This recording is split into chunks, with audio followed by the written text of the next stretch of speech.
नमस्कार बहनों एवं भाइयों। आज मैं आप सबके समक्ष बढ़ता मशीनीकरण और घटते रोजगार के अवसर विषय पर अपना विचार रखना चाहूँगा।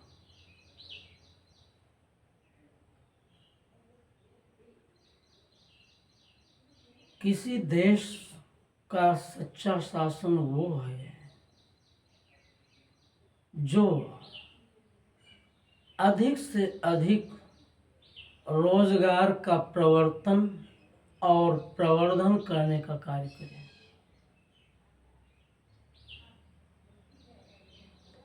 अगर लोग बेरोजगार होंगे तो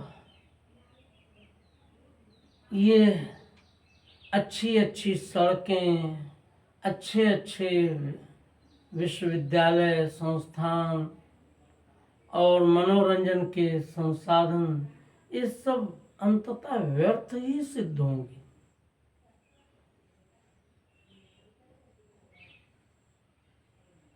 इसलिए जरूरी यही है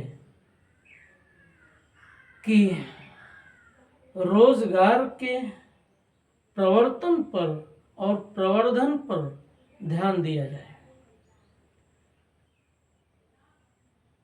जिन देशों में मानव श्रम बल बहुतायत से है वहाँ मशीनों का उतना ही उपयोग किया जाना चाहिए जितना कि मानव स्वास्थ्य के लिए, मानव की प्रकृति के लिए आवश्यक हो। अन्यथा नो प्रॉफिट नो लॉस की सीमा पर उतर कर भी मानव श्रम बल और पशु श्रम बल इन दोनों के उपयोग पर ध्यान दिया जाना चाहिए।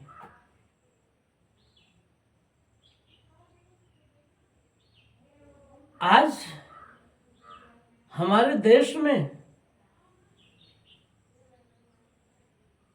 आवारा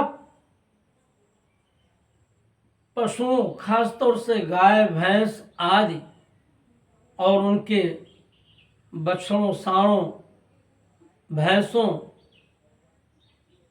की जो दुर्गति हो रही है वो सब पशु श्रम बल का उपयोग घटने के कारण हुई है। क्योंकि उपयोगितावादी जगत में जो जितना ही उपयोगी होता है वो उतना ही महत्वपूर्ण होता है और उसकी उतनी ही सार संभाल समाज करता है। और जब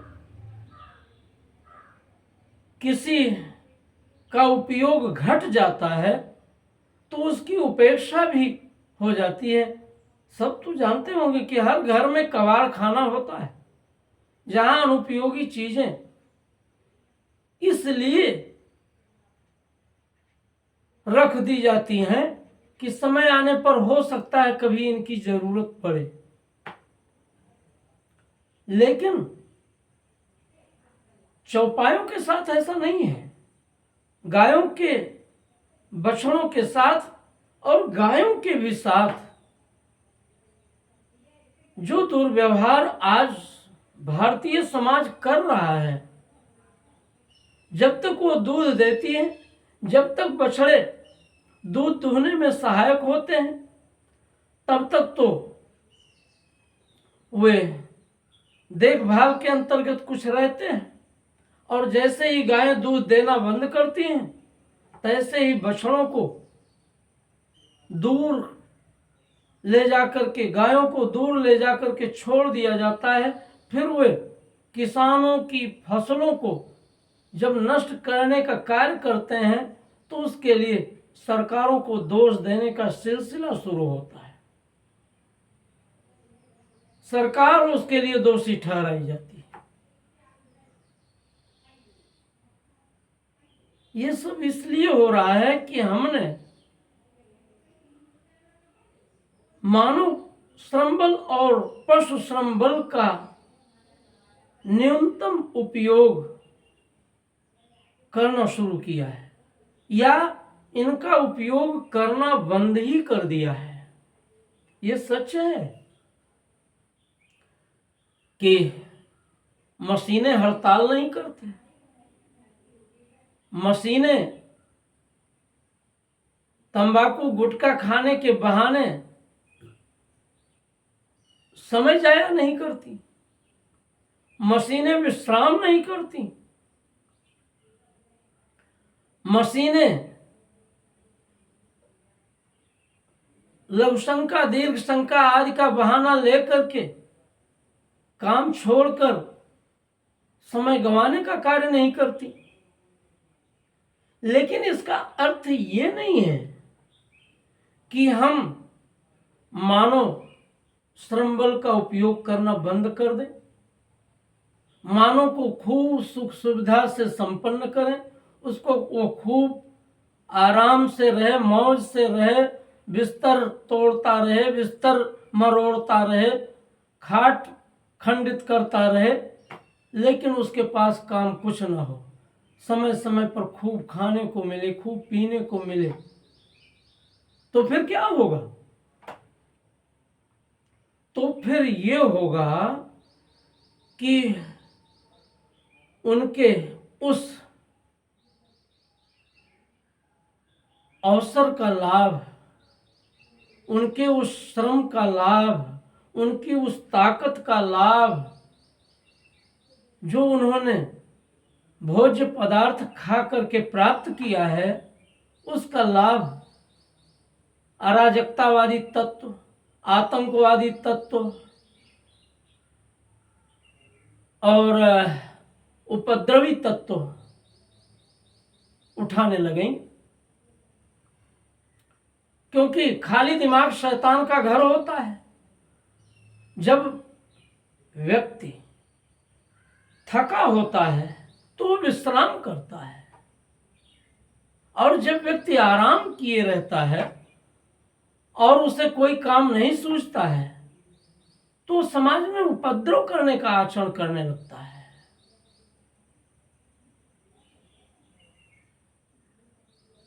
उसका दुष्ट प्रकृति के लोग अलगाववादी प्रवृत्तियां जगाकर उसको हिंसा के क्षेत्र में हिंसक गतिविधियों के लिए करने लगते हैं। हमारे देश में जहां मानव श्रम बल और पशु श्रम बल बहुतायत से है, वहां इतना अधिक मशीनों को बढ़ावा, मशीनों का उपयोग किया जाना देश के लिए खतरे की घंटी है। आज नहीं तो कल ये खाली खाम ख्याली में बैठे रहने वाले लोग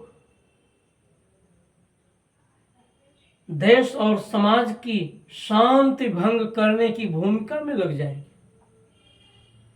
तब हमारी सरकारों को पता चलेगा कि उन्होंने मशीनों का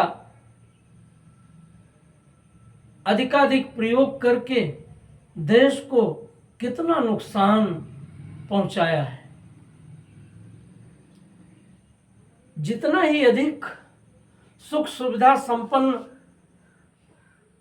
किया जाता है, लेकिन उनको मिलने वाली सुख सुविधा से उनको जो ताकत या ऊर्जा उनको मिलती है या उनके भीतर उत्पन्न होती है, उसका उपयोग अगर कहीं नहीं किया जाता है तो उसका दुरुपयोग करने वाले लोग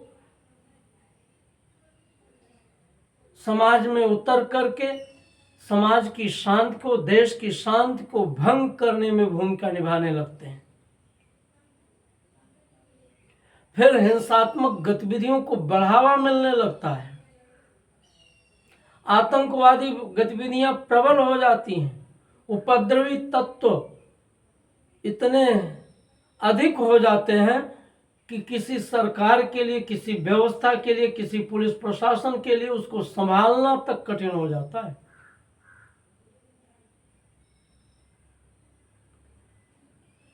ये बात मैं अपने अनुभव के आधार पर कह रहा हूं,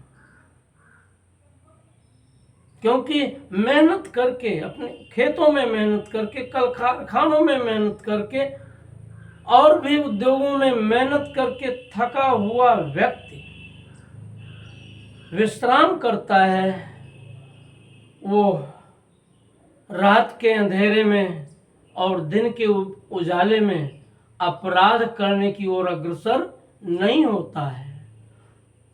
वो थक कर चूर रहता है और विश्राम करता है। इसलिए हमारे देश में जो मशीनें सभी क्षेत्रों में उपयोग में लाई जा रही हैं, उत्पादन तो खूब हो रहा है, लाभ की मात्रा बढ़ रही है, लागत की मात्रा घट रही है, ये सब तो हो रहा है। लेकिन समाज का जो नुकसान समाज की शांति के पक्ष में उत्पन्न हो रहा है, उसकी ओर अगर अभी से हमारे देश की सरकार और प्रदेश की सरकारों ने ध्यान नहीं दिया तो आने वाला समय दुर्दमनीय हो जाएगा, उसको संभालना कठिन हो जाएगा। अभी वैज्ञानिक चकाचौंध से लोग आकर्षित हैं, आंखें फाड़ फाड़ करके वैज्ञानिक उपलब्धियों पर गौर कर रहे हैं, लेकिन एक दिन उस पर गौर करने से जब उनका मन भर जाएगा तो उसकी उपेक्षा होने लगेगी, और तब जो आपराधिक तत्व हैं, जो अराजक तत्व हैं, ऐसे लोगों का उपयोग समाज की शांति भंग करने में करेंगे। हमारी सरकारों का अनुशीलन चाहे जो हो, हमारी सरकारों ने जांच आयोग बैठा करके 1980 के दौर से 1996 तक जो हमारे पंजाब प्रांत में खालिस्तानी आतंकवाद के घन चक्कर में हिंसक घटनाएं निरंतर हुई, उसको लेकर के चाहे जो मंतव्य निर्धारित किया गया हो, विभिन्न जांच आयोगों ने उसके संबंध में जो भी अवधारणा सरकार के सामने रखी हो, लेकिन मेरी एक अवधारणा उससे अलहदा इसलिए है कि मैं ये मानता हूं कि पंजाब की समस्या सांप्रदायिक या पांथिक से भी अधिक पंजाब में, अपने पंजाब प्रांत में कृषि के मशीनीकरण के आधार पर उत्पन्न हुई थी। उस समस्या ने मशीनीकरण को उस समस्या को मशीनीकरण ने ही वस्तुतः जन्म दिया था। जब हमारी कृषि में मशीनीकरण के अधिक से अधिक उपयोग के कारण उत्पादन खूब बढ़ा, लोगों का पेट भरा, लोगों को खाने को खूब मिला, लेकिन लोगों के पास व्यस्त रहकर, थक कर चूर होकर विश्राम करने का अवसर घट गया और बहुतेरे युवा या तो नशे के आदी होकर उसमें अपनी क्षमताएं खोने लगे, अथवा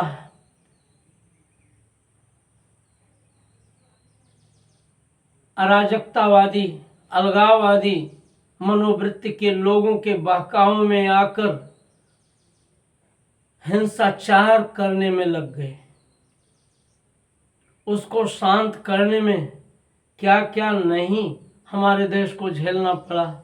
हमारे स्वर्ण मंदिर जैसे पवित्र मंदिर में जहाँ पर गुरु ग्रंथ साहब और हमारे सनातन धर्म के सिख पंथ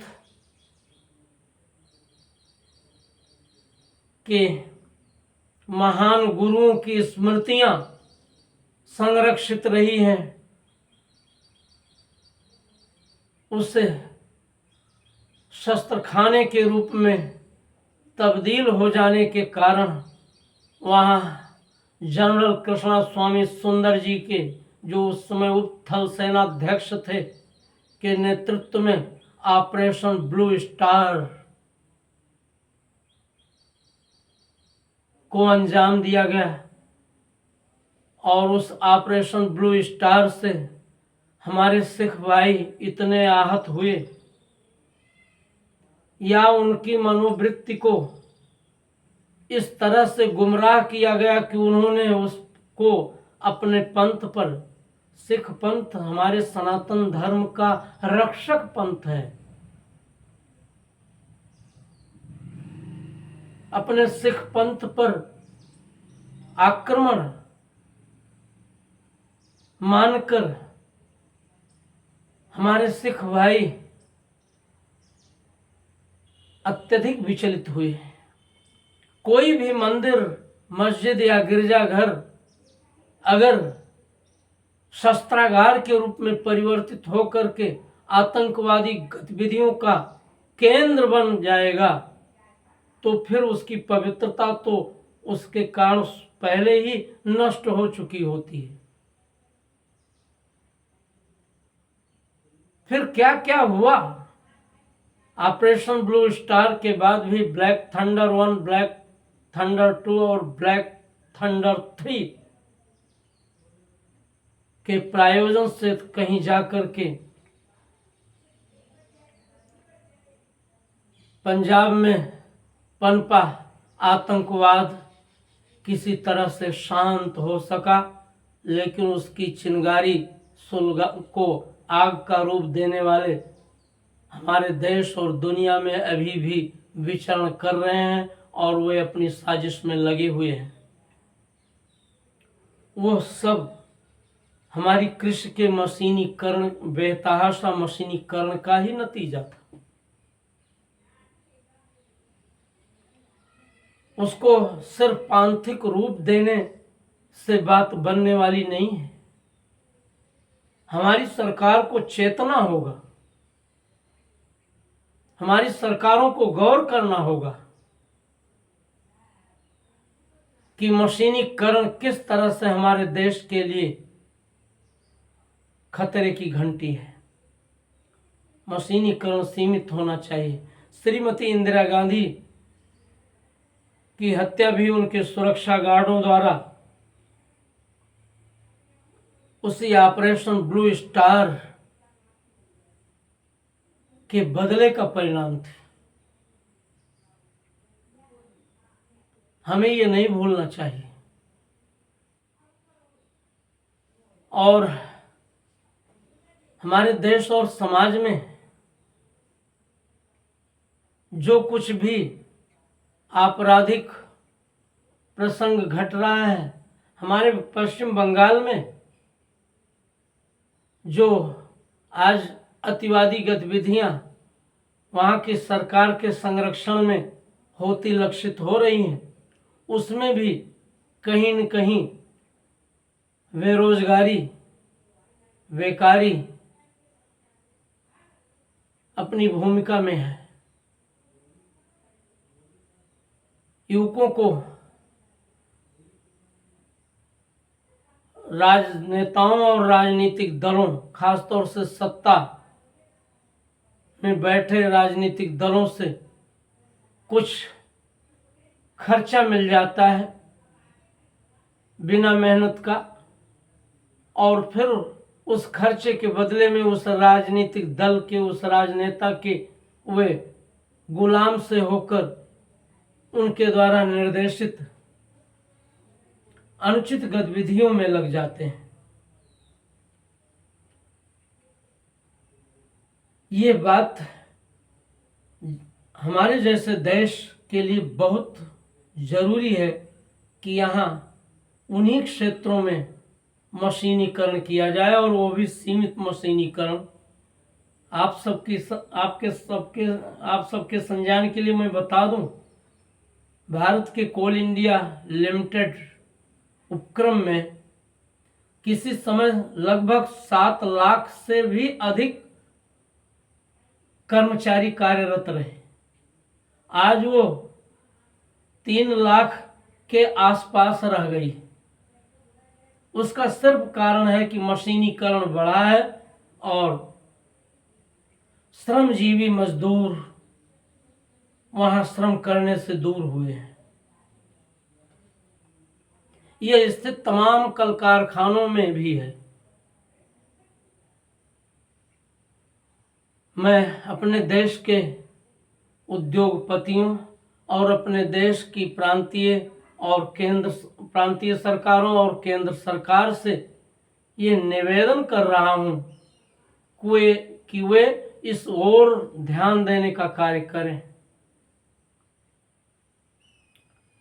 रोजगार के अवसर प्रवर्तित होंगे तो लोगों की आमदनी बढ़ेगी, और लोगों की क्रय शक्ति बढ़ने से हमारा बाजार कभी मंदी का शिकार नहीं होगा, और उस मंदी के रुकने से हमारे समाज में शांति और सुख बना रहेगा।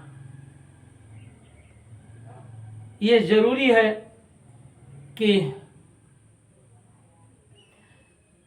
उन सब क्षेत्रों का अध्ययन किया जाए कि कहाँ मानव श्रम बल और पशु श्रम बल उपयोग में लाया जा सकता है। उनको चिह्नित करके वहां मानव श्रम का उपयोग बढ़ाया जाए, पशु श्रम बल का उपयोग बढ़ाया जाए।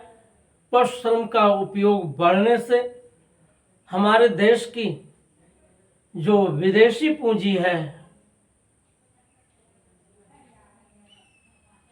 वो बढ़ेगी और संरक्षित होगी, और जो डीजल, पेट्रोल आदि कच्चे भौमिक तेल, खनिज तेल के क्रय करने से खत्म हो रही है, वो बचने लगेगी। डीजल और पेट्रोल का जैसे जैसे उपयोग घटेगा वैसे वैसे हमारा देश आत्मनिर्भरता की ओर अग्रसर होता जाएगा। उस बचत धन का उपयोग इस देश में रोजगार प्रवर्तित करने और प्रवर्धित करने के काम में लाया जाएगा। ये सब तभी हो सकेगा जब हम उन सब क्षेत्रों को चिह्नित कर जहां मानव श्रम उपयोग में लाया जा सकता है, पशु श्रम उपयोग में लाया जा सकता है, उसका उपयोग बढ़ाएंगे और उसके आधार पर अपने देश समाज को आत्मनिर्भर करने का कार्य करेंगे। सुख सुविधा के साधन तो इतने सृजे जा रहे हैं, लोग कहते हैं महंगाई है, और मुझे जो अनुभव होता है कि पुराने समय की तुलना में आज सड़क पर जितनी 2 व्हीलर और 4 व्हीलर संसाधन उतारे जा रहे हैं, जिस तरह से सड़क पर वाहनों की भीड़ बढ़ने लगी है, उससे तो ये नहीं लगता है कि महंगाई है। आज जितना भवन निर्माण हो रहा है उससे तो नहीं लगता कि महंगाई है। फिर महंगाई का रोना क्यों रोया जाता है? अगर रोना रोना है तो रोजगार प्रवर्तन का रोना रोइए, रोजगार प्रवर्धन का रोना रोइए। और जिन क्षेत्रों में मशीनीकरण उपयोगी हो उन क्षेत्रों में को छोड़कर शेष क्षेत्रों में मानव श्रम बल और पशु श्रम बल का उपयोग किया जाए। मेरा निवेदन है कि हमारी सरकारें और हमारे उद्योगपति इस दिशा में जरूर ध्यान देंगे। इन्हीं शब्दों के साथ धन्यवाद, जय हिंद।